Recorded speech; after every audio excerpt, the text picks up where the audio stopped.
What's that sound? That's the sound of Downy Unstoppable scent beads going into your washing machine and giving your clothes freshness that lasts all day long. There it is again. It's like music to your ears, or more like music to your nose. That freshness is irresistible. Let's get a Downy Unstoppables bottle shake. And now a sniff solo. Nice. With Downy Unstoppables, you just toss, wash, wow, for all-day freshness. Here is the latest from Oil City News on K2 Radio. A 17-year-old girl is recovering in the hospital after a stabbing incident that happened on Thursday night in Casper. Just before 9:30 p.m., police responded to reports of a stabbing in the 1500 block of North Poplar Street. Officers arrived to find the victim conscious but suffering from a knife wound to the stomach. Life-saving measures were administered at the scene, and the victim was taken to Banner, Wyoming Medical Center in serious but stable condition. Witnesses at the scene provided a description of the suspect's vehicle, which was quickly found and stopped by law enforcement. 3 juveniles were found inside the vehicle, including a 17-year-old female suspect who was subsequently arrested. She is now facing a recommended charge of felony aggravated assault. The Casper Police Department continued to investigate the scene and interview witnesses Friday morning. Authorities believe they have identified everyone involved in the incident and say there is currently no ongoing threat to the public. A 30-year-old Denver, Colorado man is facing life in prison after a federal jury in Cheyenne found him guilty of attempting to entice a minor to engage in illegal sexual activity. According to evidence presented during his 4-day trial, Gabriel Estrada messaged an undercover agent posing as a 13-year-old girl living in Laramie, asking if she would have sex with him. Estrada went on to ask the 13-year-old person if she had any friends who would like to join them in the encounter and asked about her sexual experience. After confirming the minor would engage in sexual acts with him, Estrada drove 2 hours from his apartment in Denver to Laramie.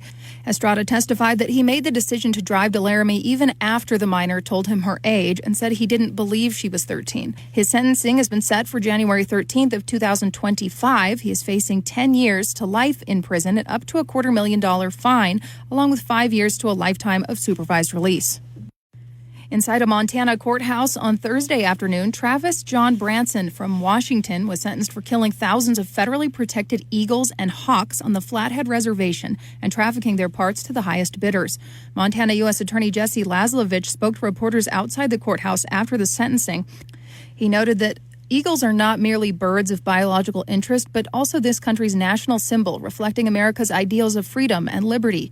Federal laws have been passed to protect bald and golden eagles, and ignoring these laws, Travis Branson and others hunted and slaughtered thousands of eagles on the Flathead Indian Reservation for over 30 years and then sold them on the black market across the United States and elsewhere.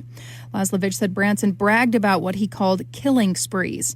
Branson will now spend the next 46 months in a federal penitentiary with no opportunity for parole. In addition to his prison sentence, he's also been ordered to pay restitution in the amount of $770,000. That represents $5,000 per eagle killed and $1,750 per hawk killed. So far, Laslovich had no comment on the identities of others who may have participated in the killing of these protected birds. In other news, folks can get an extra hour of sleep this weekend as the annual fall time change takes effect in Wyoming and most of the rest of the United States, with a few exceptions. It officially takes effect after 2 a.m. on Sunday, November 3rd, with the time changing from daylight saving time to Mountain Standard Time. By the way, the correct term actually is daylight saving time, not savings plural time, though the incorrect term is often used in casual conversation. 2 U.S. states do not observe the time change.